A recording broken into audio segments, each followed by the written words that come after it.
from inside Memorial Stadium. This is the Huskers Radio Network podcast. All Huskers, all the time. Here's your host, Jessica Coody. Welcome back into another episode of the Huskers Radio Network podcast. I'm Jessica Coody, and I know everybody has been missing hearing those Australian accents. So we are bringing in Jaz Shelley today to do a little update. We haven't talked to you in a while. How's it going? I'm good. I'm excited to be back in here and talking about basketball. So you've had a busy summer, first of all, before we get to the team and anything like that, and had a lot going on. Did you enjoy the summer? Yeah, it was nice. I finally got to go home and see my family and my brothers and sisters and everyone, so it was really nice to actually get back on home soil again. Because you hadn't been home in how long? 2 years. Wow. Wow. What was your favorite thing that you did when you went back home? It was just kind of cool to see like my brother and sister, because they didn't get to come over here to visit me, just to see like their new home, their new girlfriends. Like I've just spoken to everyone on FaceTime, and it's kind of nice to actually go now and see it in real life. I felt like I missed out on a lot, so it was really cool to backtrack and see them and what's going on. Well, you had a really neat opportunity. You're one of just 15 student athletes chosen to participate in the NBA Student Athlete Summit. It was the first one that they did, and it was during NBA Summer League in Vegas. So tell us about that. First of all, how did you even get the call, the opportunity, how it even started from the beginning? Yeah, it all came as kind of a surprise. Obviously it hasn't been run before, so I didn't know anything about it. Coach Williams got an email about it saying, is there anyone that you think would be interested? So she called me up and said, is this something you'd like to do? I don't know if you'll get it, but I'm just going to nominate you if that's something you want to do. And so she nominated me, and then I got an email to say that I got selected to go to the NBA Summer League for this networking summit. And it was kind of like a life-changing experience, because I've never seen myself in the light of like a professional career. So now to be able to see like what goes on behind the scenes of the people who are playing on the basketball court was actually really cool, and it's kind of opened my eyes to what more I want to do in like the professional field. What made you interested in going in the first place when Coach Williams asked you?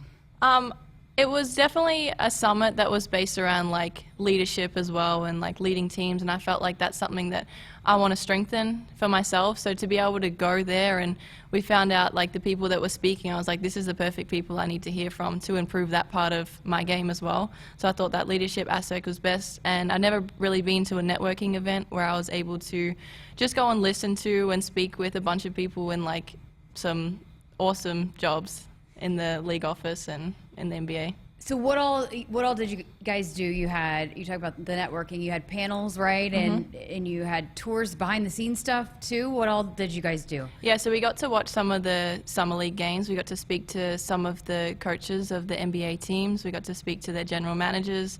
We got to hear from the CEO of the NBA. We just dealt with a bunch of awesome people, and we also got to speak to the ladies in the general office, in the front office, that they're one of a million guys in that industry, which is really cool to hear how powerful they were and how they go about their business, and they're just so professional and they're just hardworking. So it was really cool to hear from them. We also went to a tech expo where I was able to then go and connect with people that worked in like the tech industry, or people, there was just a whole bunch of people in that expo that you were able to communicate with. I found some Nebraska alums in the league office, so that was really cool. That's awesome. Was there one in particular panel or some person speech that impacted you the most, or that you really were impacted by the most? I'm trying to remember names. I can't remember the exact name, but there was a lady that worked for, I think it was Chicago. She was just super powerful, and I'm fumbled because I should remember her name, but she was just, the way she worked into getting into that position in the front office was just like inspiring. And she pretty much said she got that job when she was the age of 40, and she was able to experience playing professional overseas, and she really emphasized the aspect of go and play pro, go and live your life, and these experiences that you get playing overseas and playing in the league and stuff. Now she feels like she's one of the best in the front office of what she does because of those experiences. So it was really cool to hear that side, because it's also like I want to do both. Like I want to play pro, and I also want to have a professional career. So it's like really cool to hear someone in a similar aspect for me. Yeah, for sure. So have you thought about what direction you want to go? Because you talked about kind of narrowing down a career outside of basketball. So Have you thought about that and what sounds interesting to you, or are you still figuring that out? Still figuring out. I'm really interested in like the social media marketing sort of aspect, also the advertising and even coaching. So there's like still avenues. I'm narrowing them down more and more, and just I need to do some more like job shadowing and seeing like what interests me the most. That's cool. So not only was that a big part of your summer, but also, you know, with being a foreign student athlete, with NIL, name, image, and likeness, with the rules and laws and all of that, you're not able to capitalize on NIL while you're here on U.S. soil, but you are able to do that when you go back home to Australia. So tell us about that and how good that was for you to be able to do that when you went back home too. Yeah, that was really cool to get a touch of that. I mean, I haven't been able to do anything, so I was able to organize a little bit prior to leaving with like some brands and everything that I was going to work with, but I wanted to keep it still limited because I hadn't been home for so long that I didn't want to be overwhelmed with just dealing with NIL stuff. So I mainly worked with the ones that align more to like my values and stuff. So the main thing I was happy about, I was able to get like my brand, like t-shirt brands and stuff out there. So now I can go to the games and I can see kids with like Jaz Shelley jerseys and stuff, which that was the main thing I wanted to do. And that went really well. So that was really cool to now like walk down the street, and sometimes I even see someone wearing my jersey, which is really cool. So that was the best part. Did you already have the logo? Yeah, so my brother actually designed it. So he's a cool. graphic designer for like his side job. So I pretty much told him kind of what I was thinking, and then he put it together for Husker, and I said, yep, that's awesome. That's awesome. What did it mean to you? Because, you know, the support here, the fan support, we've talked a lot about that, but and even for women's sports is unreal, and they've supported NIL opportunities for student athletes. But for you, when you got to go back home, that Husker fans wanted to support you in that. Yeah, I think that was super overwhelming. I was surprised at the number of t-shirts and hoodies I was able to sell, and most of them did come from Nebraska, because I think they saw it as more of, we want to support her, not like we want a t-shirt. It was really cool to see the people that interacted with that and said like, we want to help like these Australian girls that can't profit off NIL. But it was really cool to see how many Nebraska fans actually did invest into that. We talked with the compliance before, and we had hit on this and the fact that you are not allowed to do that, but he had talked about how when you were going to go over there, that it was immediate. They were figuring out how to make sure that everything was going to work for you. So can you talk about working with the compliance department here and how helpful they have been for you in navigating this? Oh yeah, they're incredible. Everything that I do, I trust going through Jonathan and Jamie Vaughn, and they're always the ones, they'll never say no first, but they tell me not to do it, and then they make sure they go through every possible person to see if I'm allowed to do these things or not. And they were the one that found that loophole to be like, if you go home, you can go and make money, and they were right on helping me with everything with that. So our compliance office has been incredible with me, and they want internationals to profit off NIL as much as I do, so it's really cool. You've been vocal, and I know you felt it was important to use your voice. What potentially could happen? Is there any changes that could happen, or is it right now what's in place is probably what's going to be in place for a while? I think for right now it's probably going to be in place for a while, but I'm hoping that me having like a bigger platform that I can voice to hopefully show how much we are like missing out on, that hopefully in the future they can change it. But NIL is so new, and it's not actually the NCAA, it's not Nebraska, it's the immigration office, so it's bigger than what people think it is. So I feel like it's going to take a bit of time to change, but there's definitely people behind the scenes trying to find loopholes, trying to find a way we can like fixate the rule, but not sure yet. So what have you been told could potentially happen? What needs to happen? How do you help with that, I guess? I think the only thing is like I'm going to capitalize on when I go back home again. That's the main loophole, to try and make money. Right now, I found a loophole that I can still go and do like autographs and signings and stuff, but now my profits that I would make for my service is now I'm going to give them to a charity. And I would love to do that with like, if they're selling Husker Shelley jerseys, I know I can't get the money, but I would love for it to go somewhere else, at least at this point. If I can't receive it, then I would hope the money would go somewhere else. That's amazing. That's the only things that I've kind of got in place right now. So I read somewhere it's like 15% of student athletes across all sports make up from foreign countries. Do you feel, using your platform, do you feel obligated to do that? I mean, what is that like, having that responsibility that you have that platform? Is that something that you are passionate about, and is it pressure, I guess? Yeah, I've never really been like a very vocal person with like issues and stuff. Like I'm an advocate, but I haven't always been good at using my platform and using my voice. And I feel like this is something that is super important for 15% of college athletes. And I think with having the platform and how much I'm missing out on, it's kind of cool to share my story. And there's definitely a lot of people in the same position that I think it's important for me. It is pressure because you don't want to say the wrong thing. You don't want to do anything. But I'm obviously I'm grateful for having a scholarship to go to school for free, and that's something I never want people to think that I'm like talking down about that. I'm really grateful for that. So that's the pressure part that I'm trying not to like say anything wrong, but I'm also really like passionate about it and want to speak up for those international students. Yeah, for sure. Would you have thought when you came over to play ball in the United States that it would grow into what it is today with your platform, with the amount of kids that have bought your t-shirt now and the platform that you have? Would you have thought that it would have been as big as it has become? I had no idea, no. I honestly had no idea what I was getting into when I came over to America, and it's really cool to see where I'm at now. So we sat down with you last fall, and Izzy and Ruby, and you hadn't played, but you knew that this was the spot for you. So now that you've been here a year and you got a feel for it, how do you reflect on the last year? I mean, I think we did really well, and we set out some goals and we achieved them goals. I think we still fell short, and I still think there's more that we can show Husker Nation, and I think that our team's working really hard, and every single person on that team believes that we can show more. But last year was awesome, and it's hard to not reflect on that, but we also want to move forward because we have a really special team again this year. What about just being here in Lincoln, the support, the playing in front of the fans and PBA? Was it what you expected? No, I had no idea. And then it just kept growing and growing and growing, and the support that people showed me, and even when my family, like when my parents and my grandparents came over, the way the Husker Nation treated them, it was unreal, something I never expected.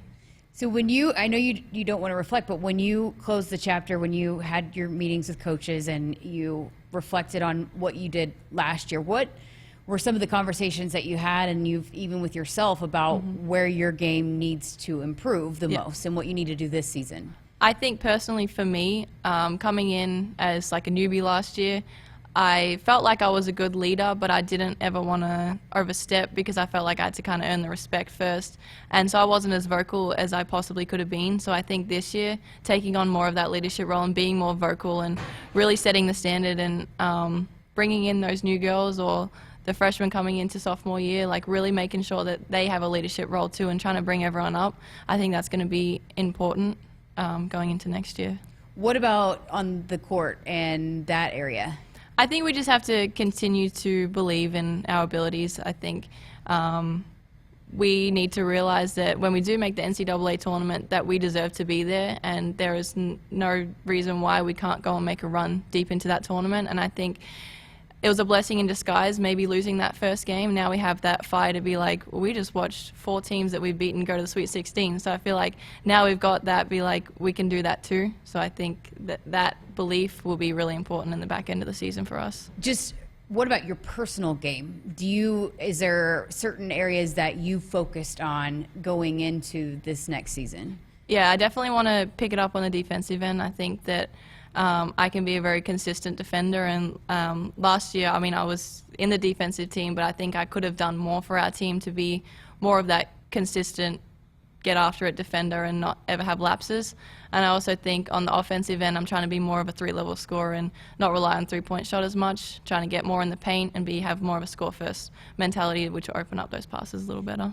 Okay, so what about just this summer? Because we heard last year how competitive it was and how that really set up for you guys opening up on the win streak that you did to start the season. How was the summer compared, I guess, in that regard to what you guys did last year? Yeah, I think this summer's already different, having not so many new people come in. So, I think we're getting through our offenses a lot quicker. We're getting through our defense, trying to get the concepts through to the new girls isn't as difficult as it was for, 6 or 7 newbies last year. So it's kind of, we get to pick up where we left off, and I think it's a super competitive culture already. There's a lot of new pieces that bring great things to our team, so I think it's going to be exciting. How do you guys approach last year going into the season? Not many people were talking about you, and it took a while for people to really notice what Nebraska women's basketball is doing. Now you're already in somebody's way too early top 25, and people are going to be paying attention to what Nebraska did because of what you guys did last year. So how do you change the approach or manage those expectations of now there are expectations for our program? Yeah, that's something we've definitely spoken about, and that's why I said I don't want to reflect on last year, because it's what we did was incredible, but it's also, we know we still have more to prove and more to show the NCAA. So we pretty much just don't want to get wrapped in the pressure, and we have to believe that we're the underdogs every game. And we have a motto right now, which is like, expect more. So we're expecting more every day. We're doing, we finish conditioning, expect more. So we're going to do some abs and med ball slams, and we're doing a bike workout. It's like, no, expect more, one more rep. So that's kind of the motto we have going on in our team right now. That's awesome. Okay, well, expect more. Let's expect more from Husker Nation. They were great last year, but let's expect them. We've already talked about a sellout game, which is, we're going to figure out which game that is, and we're going to push it. And, you know, the ticket sales, all of that. But how important is that for Husker Nation to make PBA really an impossible atmosphere for opposing teams? Yeah, I mean, last year was nearly an impossible atmosphere, but I think we can definitely go further, and I think it is good with that expectation a little bit, because people expect us to be good, and I really think it's really cool to have those fans in there, and we really ride with them, and I think it's really important. That's why we only lost one game at home last year, and I think we could have an undefeated season at home this year, and I think we could sell out a crowd. And you guys were top 15 in attendance again, but let's get to top 5, yeah, right? Let's do it. Top 10. But what does that support mean to you guys as a team? Yeah, like I said, we ride with them, and we pick up. They're awesome. I don't even know how to explain it. It's whenever they're there, you just feel it, and you feel how much they support you. And even if you lose a game, I mean, they're on your back. Like, they help you. They're not ever, because they know we work hard. We know we work hard for them, and we really embrace them and want to be close with them, and we really appreciate them. And I don't really know how we can express our appreciation, but we need them. How do you? So you guys you just said it. You lost one game at home.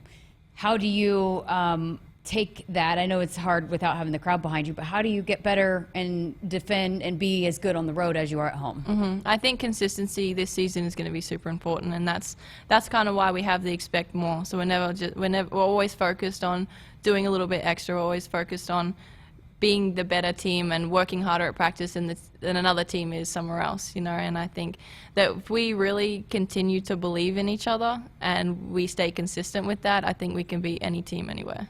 Love it. How are classes? How's school going? It's a lot. I'm taking 17 credits right now, so I've been a bit full on. But trying to do this now so I can next semester when it's season, I'm light of load.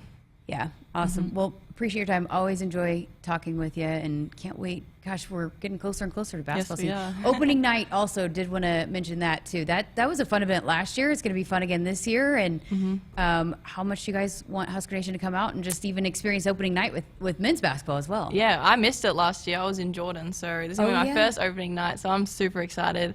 It was a big turnout last year, and we love Husker Nation to be there and come support early on. You an STG fan? STG? Oh, I've rapper? Never heard of his music, to be honest. Andrew's disappointed in you. No, but sorry. It should be a great night. Again, that's coming up September 30th inside PBA. Tickets are free, but you do have to get tickets. So get your first look at Nebraska men's and women's basketball teams coming up September 30th on opening night. All right, Jaz Shelley, appreciate your time. Thank you. And make sure you subscribe and like wherever you listen to never miss an episode right here on the Huskers Radio Network podcast.